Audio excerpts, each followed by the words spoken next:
Today we're going to cover how to work out the number of protons, neutrons and electrons from using the periodic table. So let's start with, what is the atom? The atom is the smallest particle of an element.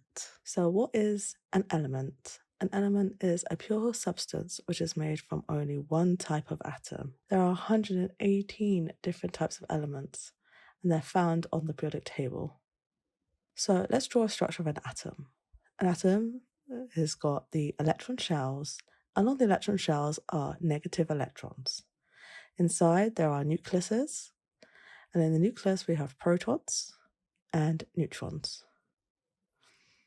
So what is the relative charge and relative mass of each subatomic particle?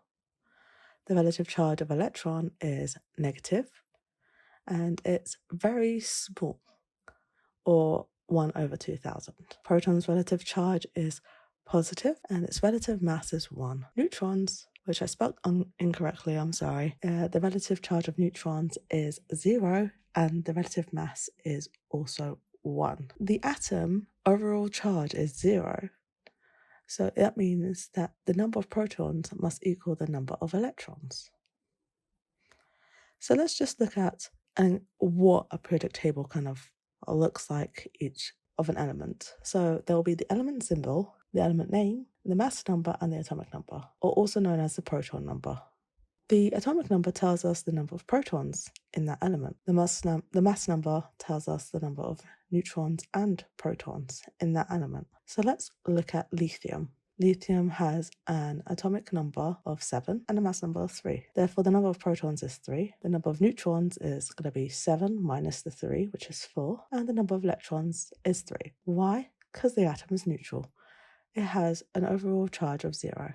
Therefore, the number of protons must equal the number of electrons. Let's look at krypton. Krypton has a mass number of 84 and an atomic number of 36. So the proton number, or the atomic number, shows us the number of protons. That gives us 36 protons. The number of neutrons is going to be 84 minus 36, which is 48. And the number of electrons is also 36. I hope this video helped. If you've got any more questions, just please let me know. And stay tuned, as we'll also cover how we can draw the shells in the next video.